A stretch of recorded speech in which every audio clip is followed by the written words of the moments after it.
Sit back, relax, and let the noise of the modern world fade. Because tonight we are traveling backward into a colder, darker age, to a time when war was not only fought with steel, but with belief, ritual, and controlled madness. An age where certain warriors were feared not just for how they fought, but for what they became when battle began, men who stood at the edge of humanity and something older, something animal, something sacred, and these warriors were known as the Berserkers. Long before they were reduced to legends or misunderstood as wild savages, Berserkers existed within a structured and deeply symbolic world, one shaped by icy winds, timber halls, iron blades, and whispered prayers to gods who demanded blood and courage in equal measure. In the flickering firelight of longhouses across Scandinavia, stories were told of fighters who could not be stopped, who felt no pain, whose eyes darkened, whose bodies trembled as if seized by an invisible force, and whose strength seemed to come from somewhere beyond the human realm. Some researchers believe these warriors were not reckless madmen at all, but highly trained elites, carefully conditioned through ritual, isolation, and belief to enter altered states of consciousness at the moment of combat, while others suggest that their power came from a fusion of psychology, religion, and early military science that modern warfare would not rediscover for centuries. Imagine the sound of shields striking together in a cold dawn mist, the low chanting of voices, the scrape of iron against leather, and the heavy smell of smoke, sweat, and animal hide as these men prepared not just for battle, but for transformation. The word Berserker itself carries layers of meaning, often translated as bare shirt, evoking not clothing alone, but identity, as if the warrior did not merely wear the bare, but became it, at least in spirit, and sometimes in the eyes of those who watched them fight. From one mystery to the next, we begin to see that the Berserkers were not outsiders to their society, but once stood at its very center, guarding kings, breaking enemy lines, and embodying the sacred violence that communities both revered and feared. But what kind of world creates warriors like this? And what price does a society pay when it invites controlled chaos into its heart? As the embers of those longhouse fires glow a little brighter, we move deeper into the world that shaped the Berserkers, a landscape where survival demanded strength, loyalty, and an unshakable relationship with forces unseen. Because in early Scandinavian society, warfare was not chaos. It was structure, obligation, and identity woven together like iron rings in a mail shirt. Some researchers believe Berserkers emerged from an older Indo-European tradition of warrior brotherhoods, small bands of men bound not by blood alone, but by oaths, shared hardship, and ritual separation from ordinary life, while others suggest they developed as a uniquely Nordic response to harsh environments where fear itself had to be mastered before an enemy could ever be faced. Imagine young warriors leaving their farms and families, stepping into forests where the air smells of damp earth and pine resin, where silence presses against the ears, and where isolation strips away comfort until only discipline remains. Here, according to later sources, men learn to endure hunger, cold, pain, and fear, conditioning their bodies and minds until they could cross a threshold most people never approach. These were not lone fighters acting on impulse, but members of tightly organized groups who trained together, ate together, and prepared for battle through repetition and belief, reinforcing the idea that when the moment came, they would not fight as individuals, but as something more unified and more dangerous. Archaeological evidence from elite warrior sites suggests standardized equipment, carefully crafted weapons, and animal symbolism worked into helmets, belts, and blades, hinting at a shared identity that went far beyond decoration. The bear and the wolf appear again and again, not as random emblems, but as models of behavior. The bear representing overwhelming strength and unstoppable presence, the wolf symbolizing coordination, endurance, and the lethal efficiency of the pack. Some scholars believe these animals were not chosen for myth alone, but because their qualities mirrored the tactical roles these warriors played on the battlefield. Shock troops who broke lines, or coordinated units who hunted fleeing enemies through chaos and noise. Close your eyes and picture the moment before combat. The rhythmic thud of feet on frozen ground, breath fogging the air, voices rising in low chants that blur the line between prayer and preparation, and the feeling that something inside is being awakened, something carefully trained to emerge only when steel meets steel. From one mystery to the next, we are left wondering, were these rituals tools to unlock hidden human potential, or were they believed to invite something else entirely into the warrior's body when battle began? Next we move to the moment when belief and biology seemed to collide. Because whatever the Berserkers were doing before battle, it produced effects so dramatic that even their own communities struggled to explain them. And later, writers would describe these transformations in language that feels both clinical and supernatural. Sit back and imagine a warrior standing motionless as the sounds of preparation fade, his breathing slowing, his muscles tightening beneath layers of fur and leather. And then something changes. His face flushes and darkens, his body begins to tremble, and a heat spreads through him as if a fire has been lit beneath the skin.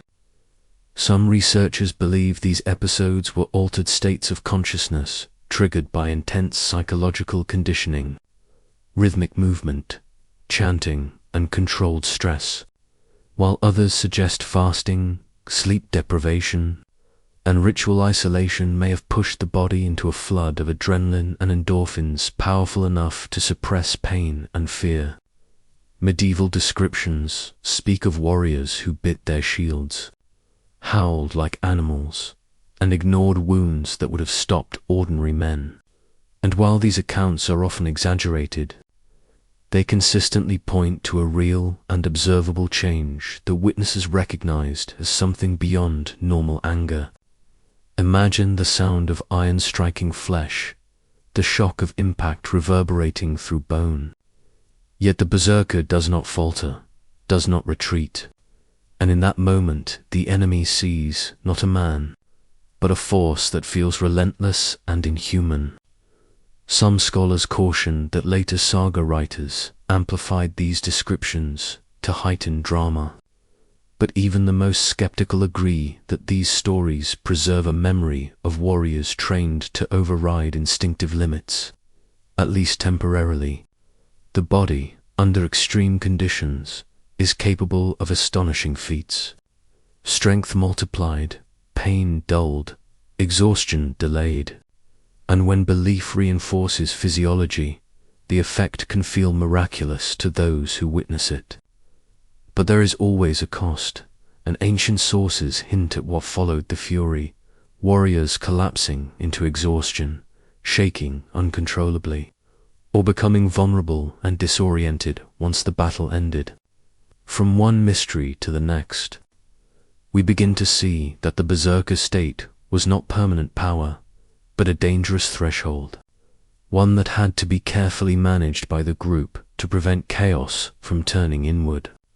Were these warriors revered because they could cross that threshold, or feared because, once crossed, even they might not fully control what emerged? From this fragile boundary between control and chaos, we move into the sacred framework that gave the berserkers meaning. Because in the world they inhabited, power without divine approval was not strength, it was danger, and the fury of these warriors was believed to flow from gods, who demanded both courage and sacrifice.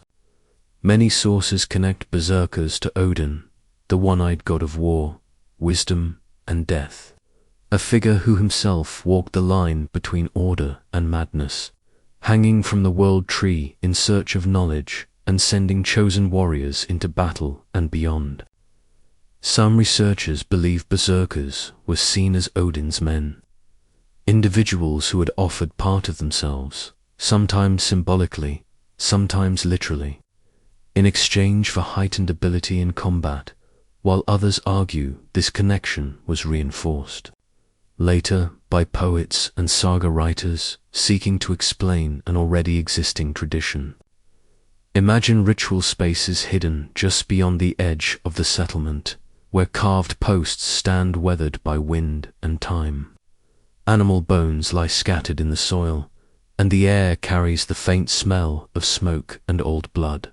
Places where warriors prepared themselves not only physically, but spiritually. Chants, gestures, and offerings may have served as psychological anchors, helping the berserker step away from everyday identity and into a role shaped by myth and expectation.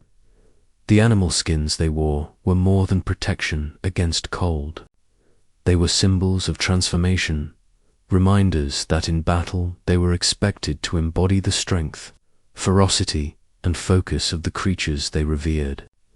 Some scholars suggest that these rituals created a shared language of belief that allowed entire units to synchronize their mental state, reinforcing cohesion and trust in moments when fear could otherwise shatter discipline. On the battlefield, this divine association had practical consequences. Enemies who believed they faced warriors touched by a god were more likely to break, hesitate, or flee, turning belief itself into a weapon. Yet this sacred status also placed berserkers outside normal rules, their violence tolerated, even celebrated, as long as it was directed outward, and carefully restrained within the community. From one mystery to the next, the question grows sharper. What happens when men are taught that their rage is holy, and what unseen consequences follow when divine fury no longer has a place to be released? As belief elevated the berserkers beyond ordinary warriors, it also bound them tightly to the political structures of their age, because kings did not simply tolerate these men, they relied on them, placing them at the very front of battle and at the very doors of power. Next we move to the royal halls of early Scandinavia, where long timber buildings echoed with the sounds of feasting, poetry, and plotting, and where a ruler's strength was measured not only by land and wealth, but by the warriors who stood at his side.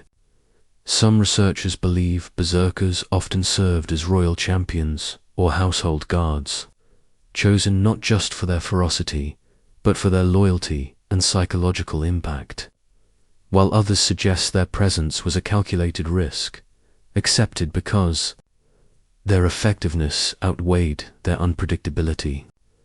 Imagine a king seated on a carved high seat, firelight flickering across golden-laid weapons, while a small group of silent warriors stand nearby, wrapped in animal skins, their expressions unreadable. Their reputation enough to discourage rebellion without a single blow being struck. Archaeological evidence from elite sites points to standardized equipment and high-quality weapons associated with royal service, suggesting that these warriors were supported, supplied, and maintained as part of organized military systems, rather than wandering bands of fighters. In battle, berserkers were often positioned where fear mattered most, at the point of first contact, where lines met and morale cracked. Their charge designed to shatter formation and create openings for the rest of the army to exploit. Some scholars argue that this role made them early examples of shock troops, units whose primary purpose was psychological disruption as much as physical destruction. But power carried its shadow, and sources hint that the same qualities that made berserkers valuable in war made them dangerous in peace. Their status granting them legal privileges that allowed violence to be excused if it could be framed as uncontrollable fury. From one mystery to the next, tension builds, because a society that elevates controlled madness must constantly negotiate where control ends. And as kings grew stronger and laws more rigid, the space for warriors who stood above restraint began to narrow. How long can a ruler rely on fear without becoming threatened by it? And what happens when the guardians of the throne themselves become symbols of instability? From the warmth of royal halls and the clash of shield walls, we drift into a quieter, but equally powerful force shaping the fate of the berserkers, the slow tightening of law, order, and expectation as Scandinavian societies became more settled and more structured. Sit back and imagine assemblies gathered in open fields, voices rising over the wind as disputes are settled, alliances forged, and rules spoken aloud so that all may hear and remember. Some researchers believe early berserkers existed in a legal, grey space, their actions excused during moments of battle fury, while others argue that even in pagan times, communities struggled to contain the danger posed by men capable of extreme violence. As farming expanded, trade routes grew, and wealth accumulated, stability became as valuable as bravery, and behavior once tolerated on the battlefield began to feel threatening within village boundaries. Archaeological evidence from this period suggests increasing standardization of military obligations, equipment, and training, pointing toward armies that relied more on coordination and discipline than individual ferocity. The rise of organized levies meant that warfare was no longer the domain of a few elite fighters, but a collective effort governed by expectation and hierarchy. In this changing world, berserkers began to stand out, not as protectors, but as unpredictable elements that could disrupt the fragile balance of law and livelihood. Some scholars suggest that this shift laid the groundwork for their later marginalization, as communities began redefining violence in terms of responsibility rather than divine inspiration. Imagine a warrior returning from battle, hands still, shaking, eyes unfocused, and the uneasy silence that follows when neighbors are no longer sure whether the fury has truly faded. From one mystery to the next, the role of the berserker becomes increasingly unstable, caught between an older world that revered sacred violence and a new one that demanded restraint and accountability.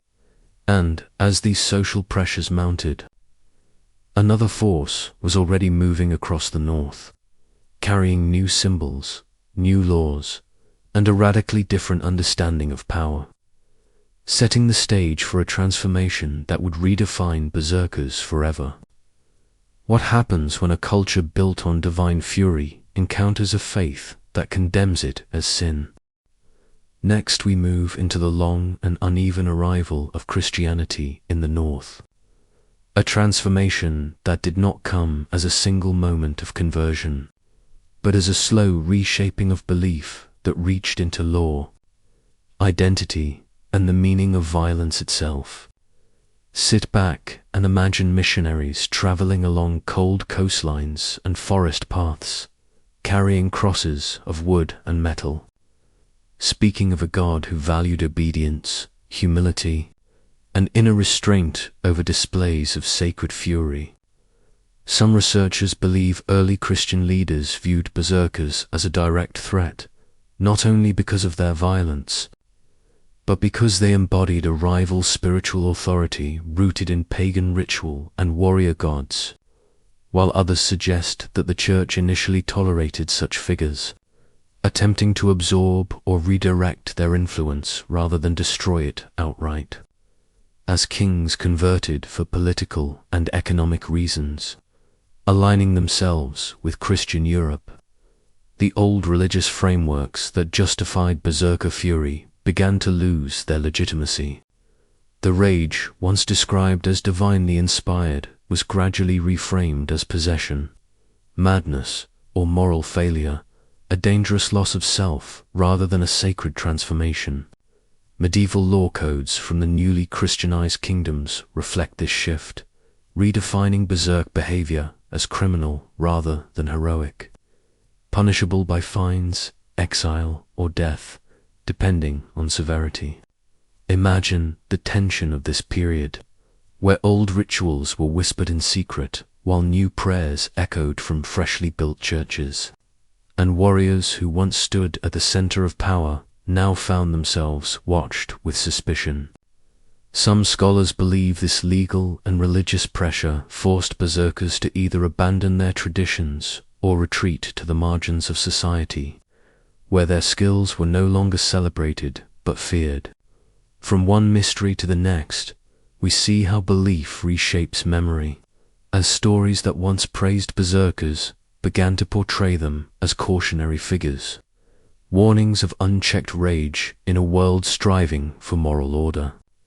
Yet even as laws tightened and sermons condemned them, the legends did not disappear, they transformed, slipping into poetry, saga, and whispered tale. Were these stories preserved out of fear, nostalgia, or an unspoken recognition that something powerful had been lost when sacred fury was driven underground? From the legal and spiritual pressures, we move into the very human consequences of this transition. Because the berserkers were not simply abstract symbols, they were men, families, and communities whose lives were appended as old systems of honor and protection gave way to Christian law and centralized authority. Sit back and imagine isolated farms in Iceland or Norway, smoke curling from wooden roofs, children playing under the shadow of forests that had once hidden training grounds and ritual spaces, while the adults who had wielded fear and respect now face edicts they cannot ignore. Some researchers believe entire families were marginalized or exiled for maintaining traditional practices, while others suggest that economic and social isolation may have been as powerful as legal prohibition, cutting off these warriors from trade, marriage alliances, and positions of influence. Archaeological evidence supports this, revealing abandoned homesteads, deliberately buried ritual equipment, and farms that were left to decay as their occupants disappeared from historical records, suggesting that survival increasingly required conformity. Imagine the tension of trying to maintain honor and tradition in a world that now criminalizes the very essence of your identity. The careful hiding of bear pelts, carved masks, and weapons that once marked you as exceptional, and the quiet fear that every neighbor, priest, or official might be an agent of exile. Some scholars argue that this marginalization was not only social but psychological, forcing berserkers to repress or adapt the practices that had defined them for decades, while others point to the resilience of memory and ritual, which persisted in secret or were transformed into story and song. From one mystery to the next, the question emerges: how does a society manage those whose skill and power were once revered but are now seen as dangerous? Court records, letters, and sagas document individuals navigating this new reality, negotiating survival, abandoning sacred objects, and attempting partial integration into a society that no longer honors the forms of valor they embodied. Yet even in exile or adaptation, the essence of the berserker did not disappear. It became part of memory, literature, and cultural imagination, preserved in tales that would inform generations long after the men themselves were gone. And so, as we follow their footsteps into these quieter spaces, we begin to understand not only the loss of a warrior tradition, but the persistence of something more elusive the imprint of controlled fury, sacred identity, and human transformation that refuses to be entirely erased. Next, we move into the realm where legend and memory intertwine.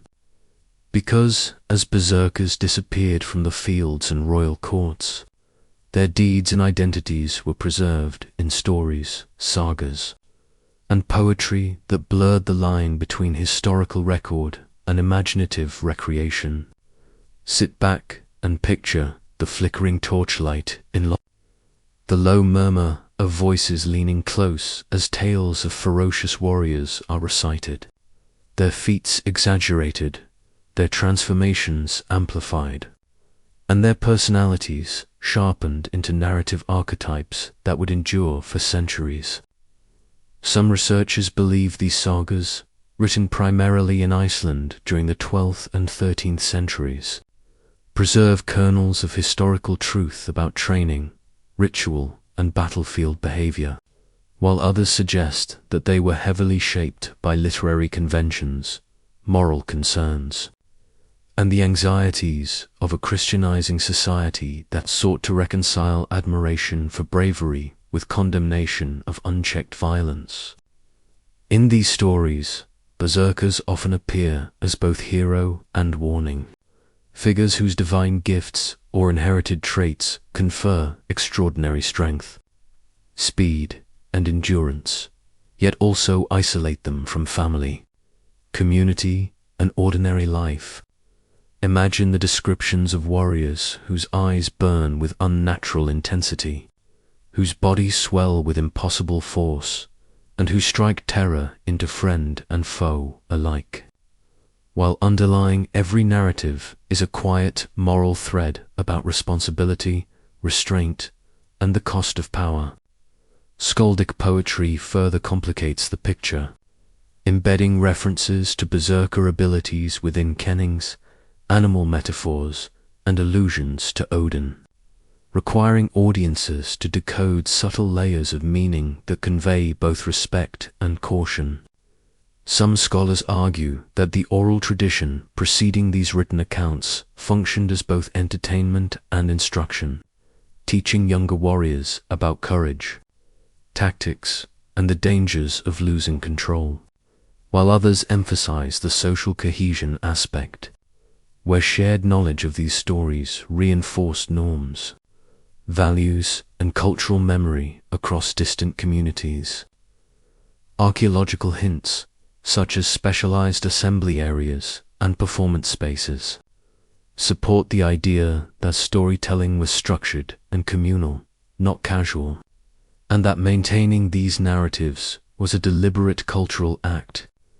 From one mystery to the next, the sagas invite us to question how history becomes legend, how real human experience transforms into narrative, and whether the berserker that survives in story is the same as the one who walked the earth.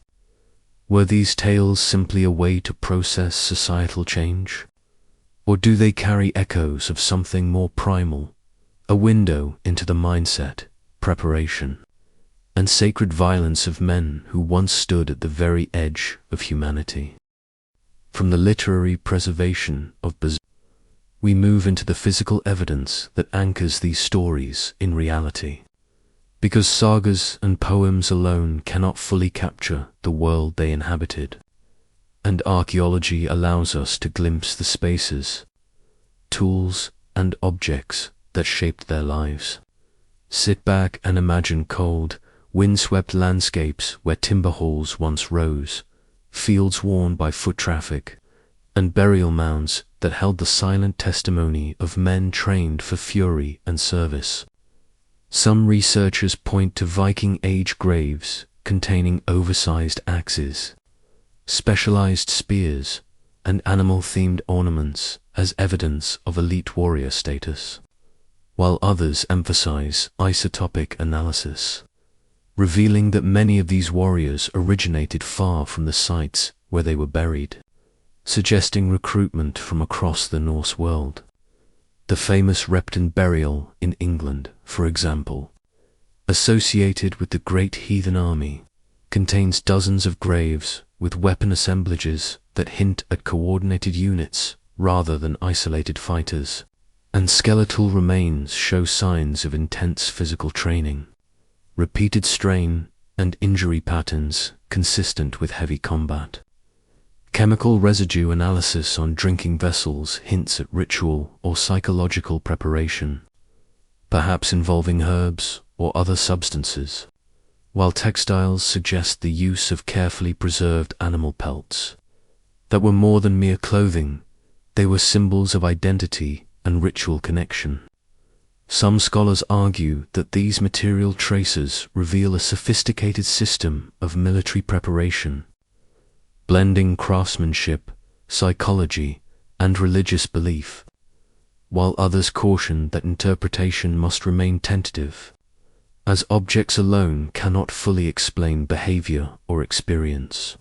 Imagine the feel of a battle axe in hand, the weight balanced for repeated strikes, the cold leather of a bearskin cloak against the skin, and the mental state required to transform from a man into a warrior capable of controlled fury.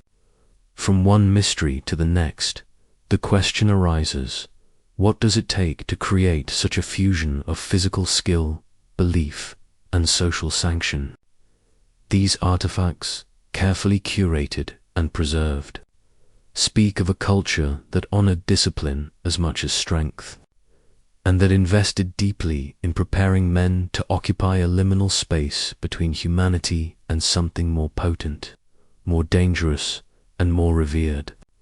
As we trace these objects from grave to saga to story, we begin to see that the Berserker was never simply a figure of legend. They were a carefully constructed human phenomenon, one whose echoes would influence warriors, leaders, and storytellers for generations, leaving a legacy that lingers in both material culture and imagination.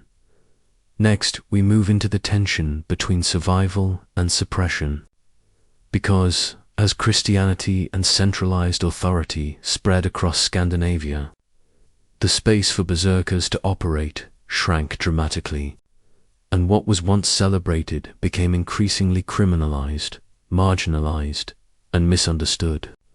Sit back and picture the cold halls of law, where proclamations are read aloud, boundaries drawn, and consequences measured, while the air carries both the scent of pine smoke and the unspoken fear of those whose very identity is now suspect. Some researchers believe that early Christian rulers attempted compromise, allowing berserkers to serve in royal armies provided they renounced pagan rituals, while others suggest that legal edicts, fines, and exile were unavoidable as communities sought to maintain social stability and religious conformity. Archaeological evidence supports this transformation, showing abandoned homesteads, buried ritual paraphernalia, and ceremonial areas deliberately filled to erase the traces of sacred warrior practice. Imagine a family of warriors forced to hide their bare pelts, wooden masks, and runic weapons, each item a symbol of status, identity, and divine favor, now criminalized under a new moral and legal framework. Records from bishops, kings, and local assemblies reveal that those who resisted faced excommunication, confiscation of property, and even exile, while entire family groups could become socially and economically marginalized simply for maintaining the old ways. Some scholars argue that this systemic pressure not only enforced religious compliance, but also reshaped community perception, framing berserkers as threats to order rather than honored protectors, while others suggest that the process was uneven, with remote regions maintaining modified practices well into the 13th century. From one mystery to the next, the tension between fear, respect, and legal authority becomes clear, highlighting how societies negotiate the disappearance of figures who once stood at the center of military and spiritual life. Legal codes like the GRGs in Iceland, the Gulathing laws in Norway, and Danish royal edicts specifically address berserker behavior, treating it as a form of violent madness that required intervention, yet simultaneously preserving detailed knowledge of the psychological and physical markers associated with the transformation. Imagine witnesses testifying about trembling, facial contortions, and unusual vocalizations, describing behaviors that were once valorized but now condemned, and consider the paradox of a society that had once celebrated sacred fury now struggling to control and redefine it. The suppression of the berserkers was more than religious or legal. It was a cultural recalibration, a transformation that replaced fear and admiration with regulation, exile, and memory, raising questions that echo into the present. How does a society extinguish the extraordinary? And what remains when the men themselves are gone but their stories endure? From the suppression of living warriors, we move into the preservation of their memory. Because even as laws and faith sought to erase the berserkers, their existence persisted in literature, oral storytelling, and cultural imagination, leaving traces that would shape centuries of perception. Sit back and imagine Icelandic longhouses filled with the murmur of recited sagas, the flicker of firelight illuminating faces eager to hear tales of extraordinary men whose strength, fury, and cunning defied ordinary understanding, while each story is imbued with lessons, warnings, and fascination. Some researchers believe that saga authors intentionally preserved historical detail about weapons, training, and ritual while embedding moral and religious interpretation to satisfy changing social norms, while others argue that exaggeration, literary embellishment, and cultural bias transformed real warriors into larger-than-life figures, whose supernatural abilities reflected narrative needs more than reality. Poetry, particularly skaldic verse, embedded berserker qualities in kennings and metaphors, describing men as bear-strong, wolf-fed, or Odin-inspired, requiring audiences to decode layers of meaning that conveyed both awe and caution. Imagine listening closely to a stanza, sensing not just the story of a battle but the underlying rhythm, repetition, and symbolism designed to instruct, entertain, and reinforce communal memory, where each word is a thread tying the past to present understanding. Archaeological hints, such as assembly sites and performance areas, suggest that oral storytelling was organized, communal, and deliberate, emphasizing the role of memory in preserving the practices, dangers, and social significance of berserkers, even as the men themselves vanished. Some scholars suggest that the sagas served as both cautionary tales and manuals of honor, preserving knowledge of controlled rage, battlefield psychology, and social limits for future generations, while others see them primarily as entertainment that transformed real events into mythic narrative. From one mystery to the next, we realize that the berserker survived not only in memory but in adaptation, with stories influencing social norms, military thinking, and cultural identity long after the physical warriors had disappeared. The sagas demonstrate a tension between admiration for extraordinary skill and recognition of its peril, highlighting the complex relationship between individual power, community safety, and narrative preservation. Imagine that centuries later, scholars, poets, and military theorists would still turn to these stories, studying them not only for entertainment, but as insights into human psychology, ritual, and tactical innovation. And as we follow the whispers of these sagas across time and space, we are left to wonder, do the berserkers live on in memory because of their violence, their discipline, or the unanswerable allure of men who could step beyond human limits and touch something both terrifying and revered. Next, we move into the archaeological footprint of the Berserkers, because while stories preserve memory, the soil itself holds tangible traces of lives once lived, revealing a layer of reality beneath the myth and legend.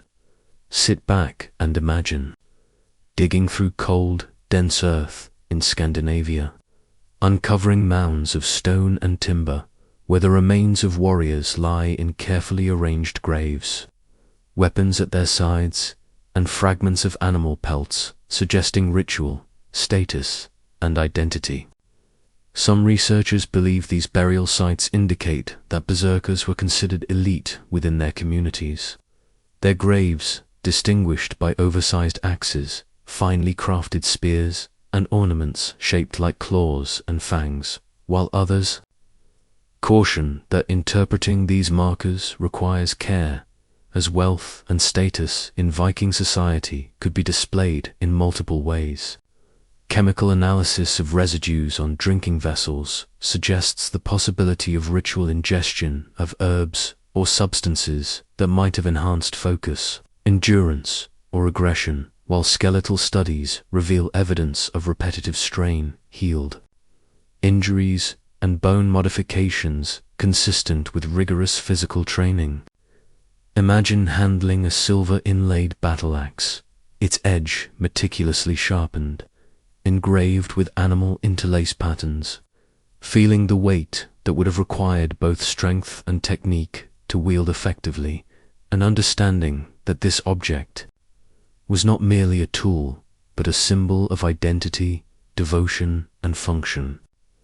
Some scholars suggest that the standardization and craftsmanship evident in these artifacts point to an organized and economically supported warrior class, contradicting popular notions of berserkers as chaotic or unschooled, while others emphasize regional variation, hinting at a network of elite warriors connected across the Norse world. From one mystery to the next, these graves, their contents, and the chemical and isotopic traces embedded within them invite us to consider how carefully prepared and highly conditioned these warriors were, blending physical, spiritual, and social elements into a single identity designed for controlled chaos on the battlefield. Excavations at sites like Reptons and Trelleborg and other Viking Age fortifications reveal that berserkers were not isolated anomalies, but integrated into military campaigns, with artifacts indicating long-distance movement, supply networks, and coordinated action. Imagine the echoes of past campaigns, the rhythm of marching feet, the clash of iron, and the silent testimony of a warrior lying in a mound far from home, his story preserved in wood, bone, and metal. And as we trace these physical remains, we are left with a lingering question: how much of what we unearth reflects the reality of these men, and how much is shaped by the stories, beliefs, and rituals that surrounded them, preserving both fact and myth in a single, enigmatic package? From the silent testimony of graves, we move into the transformation of the berserkers within literature and legal codification, because, as their physical presence diminished under Christian and royal authority, the need to record, regulate, and interpret their actions became paramount. Sit back and picture medieval assemblies where laws are proclaimed aloud, scribes recording the outcomes, and communities learning to navigate the tension between past reverence and present control, while warriors who once moved freely under the protection of divine favor now faced scrutiny, prosecution, and moral judgment. Some researchers believe that Icelandic laws, like the GRG's, meticulously documented berserker behaviors, defining criteria for legal responsibility, observable physical and behavioral markers, and procedural requirements for witnesses, while others suggest that the codification served as both a practical regulation and a moral narrative, demonstrating the consequences of unrestrained violence in a society transitioning to Christianity. Imagine courtroom scenes where witnesses describe trembling, contorted faces, inhuman vocalizations, and sudden outbursts of strength, all once admired on the battlefield but now interpreted as madness or moral failing, and consider the mental and social pressure on warriors forced to navigate this new legal reality. Ecclesiastical authorities also played a central role, excommunicating individuals who refused to abandon rituals, isolating them from trade, marriage, and community participation, and, in extreme cases, coordinating armed expeditions to confiscate equipment, destroy ritual spaces, and enforce conformity. Some scholars argue that these measures reflect an early understanding of social engineering, combining law, religion, and psychological insight to integrate or eliminate those whose extraordinary capabilities threatened emerging structures of authority, while others emphasize the uneven nature of enforcement, with remote areas retaining modified practices well into the 13th century. From one mystery to the next, we see how Berserkers became a lens through which societies grappled with the intersection of power, violence, and morality, transforming living warriors into codified phenomena that could be studied, judged, and remembered. Imagine the rituals and equipment carefully hidden or destroyed, manuscripts burned or rewritten, and the tension of balancing fear, respect, and survival, all while communities adjusted to a world in which sacred fury was no longer tolerated. And as we consider the combination of law, religion, and memory, a question lingers. How does a society capture the essence of extraordinary individuals while stripping away the dangerous aspects that once defined them, and what is preserved, when only the stories, laws, and symbols remain to echo through time? From the codification of law and the burning of ritual spaces, we move into the slow decline and marginalization of Berserker families, because the suppression of these warriors was not only a matter of individual compliance, but of social and economic pressure that reshaped entire communities. Sit back and imagine remote farmsteads in Iceland or Norway, snow drifting across abandoned fields, smoke no longer curling from chimneys, and homesteads left to decay as the families who once cultivated fear and respect quietly disappear from records.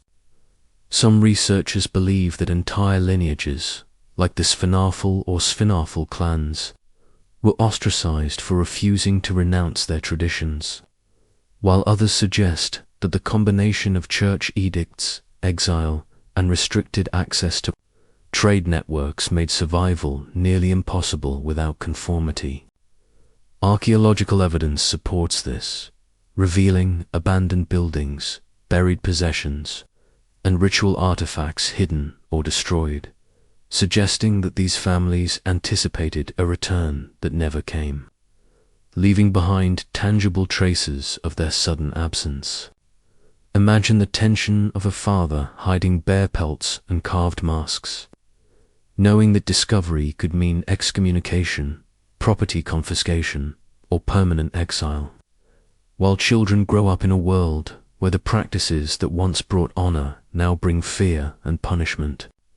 Legal records from bishops, kings, and local assemblies document excommunications, confiscations, and prosecutions, demonstrating a sophisticated approach to policing behaviors that once commanded reverence, and in some cases, coordinated campaigns were launched to root out hidden rituals and seize ceremonial equipment, reflecting a deliberate and systematic effort to eradicate the old ways. Some scholars argue that this marginalization reflects more than religious or legal priorities. It demonstrates a societal recalibration where extraordinary violence had to be reinterpreted, contained, or eliminated to maintain cohesion, while Others suggest that remnants of these practices persisted clandestinely, preserving the memory of a once dominant warrior culture. From one mystery to the next, the decline of Berserker families reveals how communities navigate the disappearance of figures whose identity, power, and skill once defined both fear and protection. Imagine the psychological and social strain of attempting to retain honor while adapting to a world that views your most valued abilities as criminal. And consider how this tension transformed both individuals and collective memory. And as we reflect on these vanished lineages, a lingering question emerges. What remains when the living embodiments of sacred fury are driven from the land? And how do their stories, objects, and legends continue to shape the culture that survived them? From the decline of families, we move into the gradual integration of Berserker memory into broader European military culture. Because even as the men themselves disappeared, the tactics, psychology, and disciplined ferocity they embodied left a mark that would echo for centuries.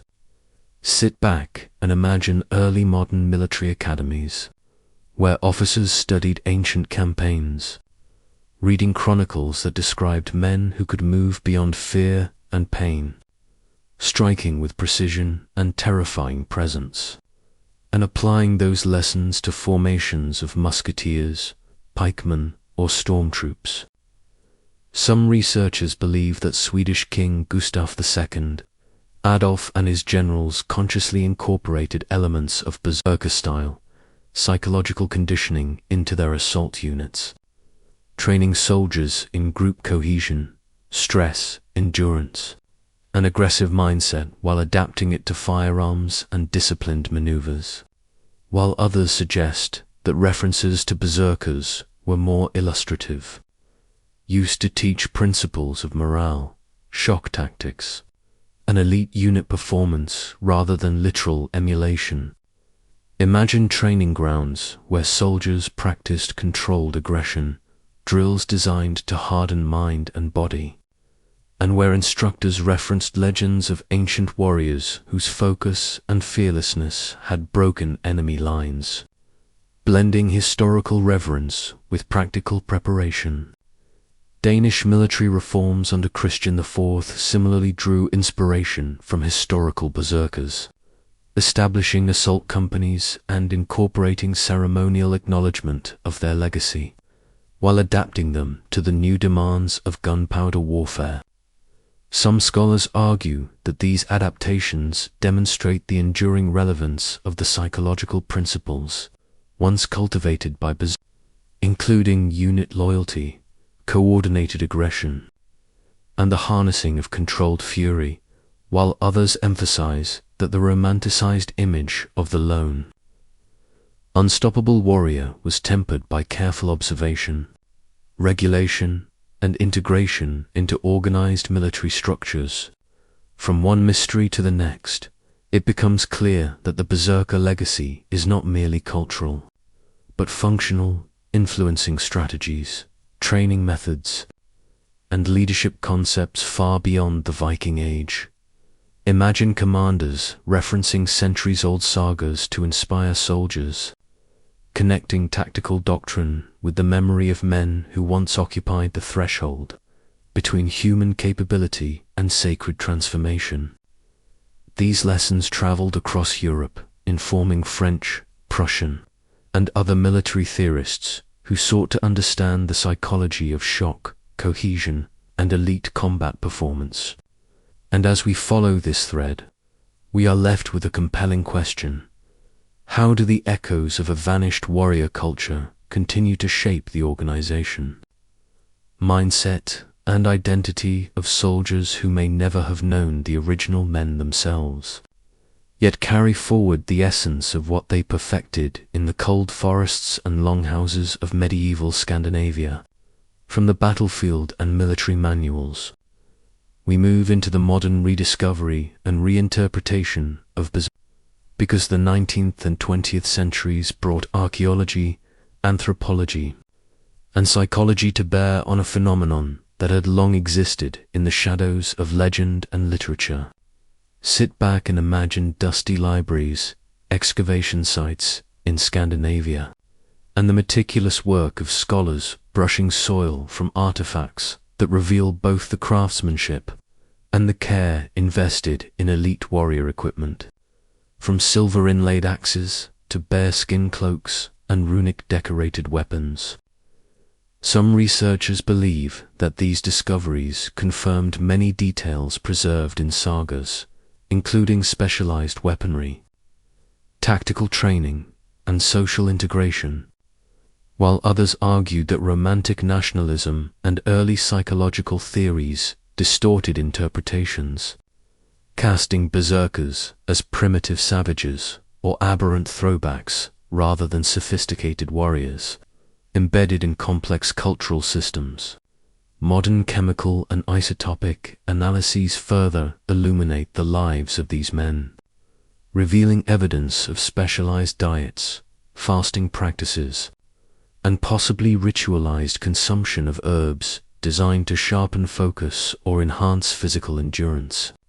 While skeletal examinations show repeated stress injuries, healed wounds, and patterns consistent with rigorous physical conditioning, imagine handling a fragment of a battle axe, feeling the weight and balance that required both precision and strength, and understanding that every element, from metallurgy to ornamentation, reflects an intentional design for function, identity, and ritual significance.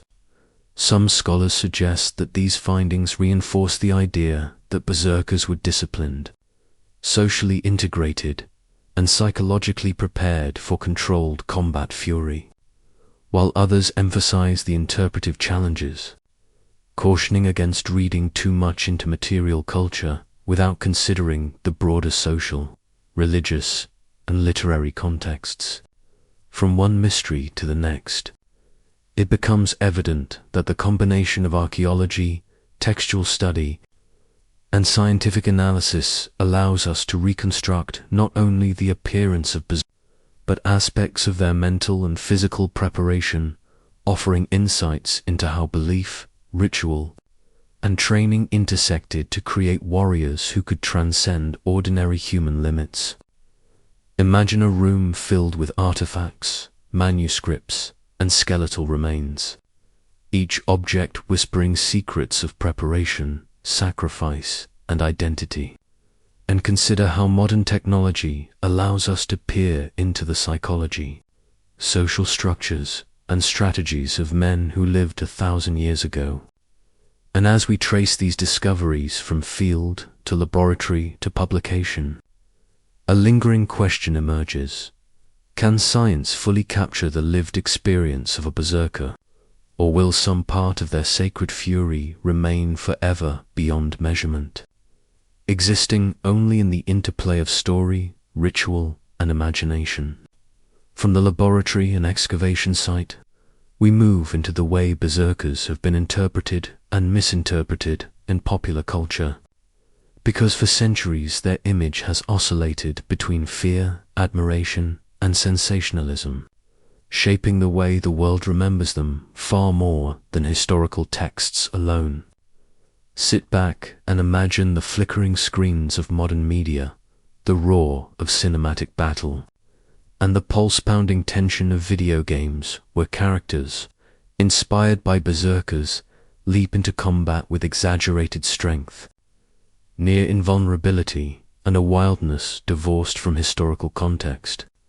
Some researchers believe that these portrayals, from Hollywood films to television series like Vikings and games like Assassin's Creed Valhalla, often distort the reality of berserker preparation, training, and social integration, emphasizing violence, spontaneous transformation, and hallucinogenic frenzy, while others suggest that even exaggerated depictions serve a cultural function, keeping memory alive and engaging audiences with the mystique of past warriors.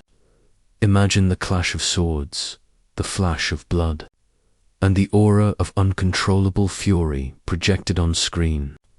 thrilling audiences while masking the deliberate rituals, psychological conditioning, and disciplined structure that historically underpinned Berserker combat.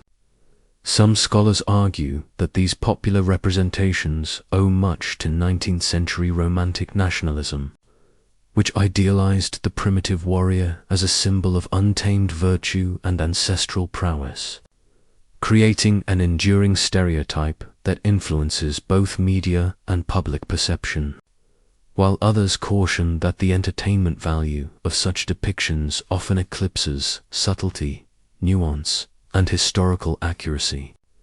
From one mystery to the next, it becomes clear that the image of the Berserker functions simultaneously as a cultural icon, a symbol of fear and strength, and a point of fascination precisely because it resists complete understanding, blending fact and legend into a compelling narrative that captivates the imagination. Imagine the psychological thrill of witnessing a character enter a battle-ready fury, the adrenaline mirrored in the audience's response, and consider how centuries of storytelling, archaeological discovery, and scholarly interpretation converge to create a figure who is at once real, reconstructed, and mythologized. These portrayals, while often sensationalized, underscore the enduring human fascination with men who could inhabit the threshold between control and chaos, between human and beast, and remind us that memory, myth, and media are powerful forces in shaping collective understanding. And as we reflect on these modern interpretations, a question lingers: how much of what we see on screen resonates with historical truth? And how much is a mirror reflecting our own desire to encounter the extraordinary, the uncontrollable, and the sacred fury of men who lived so long ago yet continued to haunt our imagination? From popular culture, we move into the influence of Berserker traditions on modern military thought, because beyond legend and entertainment, the principles underlying these warriors' preparation, cohesion, and psychological conditioning continue to inform contemporary approaches to elite soldier training. Sit back and imagine specialized units in cold northern training grounds, instructors emphasizing focus, endurance, and controlled aggression, teaching recruits not only to handle physical strain but to manage fear, stress, and the mental turbulence of high-intensity combat, echoing strategies developed centuries earlier by men who trained to enter the Berserker state. Some researchers believe that the organizational structure, rituals, and group dynamics of historical Berserkers provided a model for elite stormtroops, special forces, and Arctic warfare units, while others argue that the connection is more symbolic, offering lessons in cohesion, morale, and psychological preparation rather than direct replication of ancient practices. Imagine soldiers practicing synchronized drills, mental conditioning exercises, and stress inoculation scenarios, drawing inspiration from narratives of men who once transformed ritualistically before battle, where controlled fury became a tool for focus and unit effectiveness. Military units in Norway, Denmark, and Sweden incorporate ceremonial homage to historical Berserkers, referencing their legacy through insignia, traditions, and training philosophies, demonstrating how cultural memory and practical application intersect in contemporary military culture. Some scholars suggest that studying Berserker practices can inform modern understanding of combat psychology, leadership under extreme conditions, and the management of elite teams, while others emphasize the symbolic rather than literal continuity, noting that contemporary soldiers operate under ethical and technological frameworks unimaginable in the Viking Age. From one mystery to the next, the legacy of these warriors illustrates how human ingenuity and adaptation can transcend centuries, with psychological principles once employed to harness controlled rage now applied to train focus, resilience, and cohesion in environments of intense stress. Imagine the echoes of ancient chants, the rhythms of group drills, and the silent presence of historical awareness guiding the conduct of modern warriors, bridging the gap between past and present, ritual and procedure. And as we consider this influence, a lingering question arises. Can the lessons of men who walked the line between human and beast teach us about mastery over the mind and body? Or do they serve primarily as mythic inspiration, reminding us that extraordinary human potential is often forged in the crucible of discipline, belief, and challenge? From modern military echoes, we move into the cultural and national legacy of the Berserkers, because their image has shaped Scandinavian identity, symbolism, and collective memory in ways that extend far beyond individual warfare, influencing art, education, and heritage preservation. Sit back and imagine 19th century intellectuals, poets, and nationalists poring over sagas, archaeological finds, and historical accounts, crafting narratives that celebrated ancestral strength, courage, and ingenuity, while embedding these figures within emerging notions of nationhood, pride, and cultural distinctiveness. Some researchers believe that romanticized depictions of berserkers helped foster national identity by highlighting a uniquely Scandinavian heritage of elite warrior culture, while others suggest that these interpretations were filtered through contemporary political and social agendas, reshaping memory to inspire unity, admiration, and a sense of continuity with a valorized past. Museums, military academies, and cultural institutions now preserve artifacts, weapons, and manuscripts, presenting berserkers not as primitive savages but as complex, disciplined, and socially integrated warriors, emphasizing ritual, preparation, and psychological mastery alongside combat prowess. Imagine exhibition halls filled with axes inlaid with silver, fur cloaks arranged carefully to suggest ritual significance, and interpretive texts connecting material culture to saga narratives, teaching visitors to see the interplay of religion, warfare, and social order that defined their lives. Educational programs in Scandinavian schools incorporate accurate historical accounts, archaeological evidence, and critical thinking exercises, encouraging students to distinguish between legend, myth, and documented practice, while simultaneously fostering respect for the ingenuity, courage, and social organization these warriors embodied. Some scholars argue that preserving this legacy serves not only historical understanding but also provides insights into human psychology, group dynamics, and leadership, showing how memory, ritual, and social cohesion intersect with extraordinary physical capability, while others caution that interpretation must avoid conflating national pride with mythic exaggeration. From one mystery to the next, it becomes clear that the berserkers endure in memory not solely because of violence or spectacle, but because their disciplined and socially integrated practices embody an extraordinary intersection of mind, body, and culture, a model that resonates across centuries.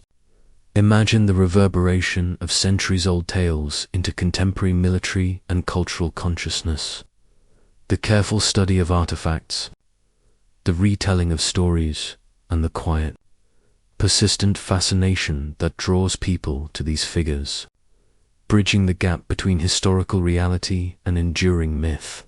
And as we reflect on this ongoing legacy, a question lingers. What does it mean for a society to preserve not just the memory of warriors, but the principles, rituals, and psychological mastery they embodied, and how much of their essence survives when the men themselves are long gone. Finally, we arrive at the enduring enigma of the Berserkers, because after centuries of history, law, literature, archaeology, and cultural reinterpretation, their story remains tantalizingly incomplete. A complex puzzle that blends human ambition, sacred belief, and the limits of perception. Sit back and imagine the cold forests of Scandinavia at dawn, mist curling between the trunks. Silence broken only by the distant clash of past battle or the echo of a saga recited in a longhouse, as if the land itself remembers the men who once transformed within it. Some researchers believe that by studying their rituals, equipment, and social organization, we can approach an understanding of how belief, psychology, and physical conditioning converge to produce extraordinary human performance, while others suggest that certain aspects, those moments of sacred fury, the ineffable transformation, the almost supernatural focus, may forever elude reconstruction, existing only in the space between imagination and memory. Archaeological sites, legal codes, and saga literature together reveal patterns of training, preparation, and social integration.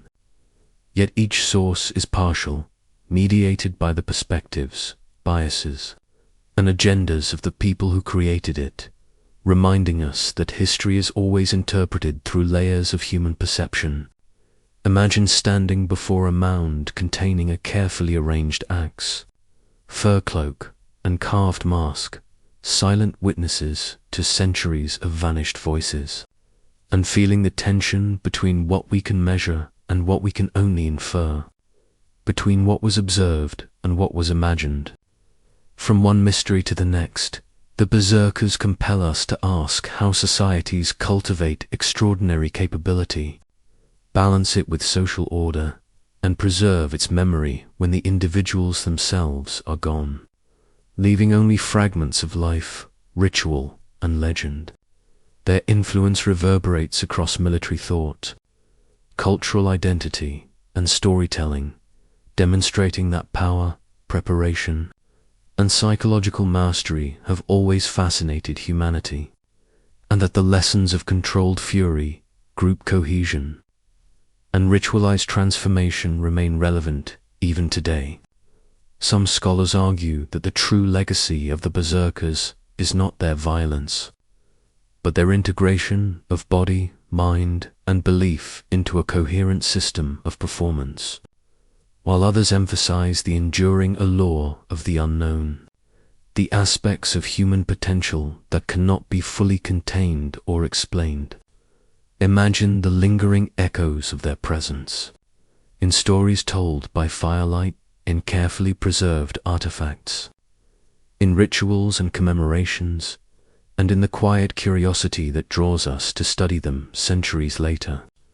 And as we close this chapter of exploration, one thought remains: the Berserkers are gone, yet they survive in memory, in imagination, and in the subtle, enduring truth that humans have always sought to transcend their limits, to walk the line between control and chaos, and to glimpse the extraordinary hidden within themselves.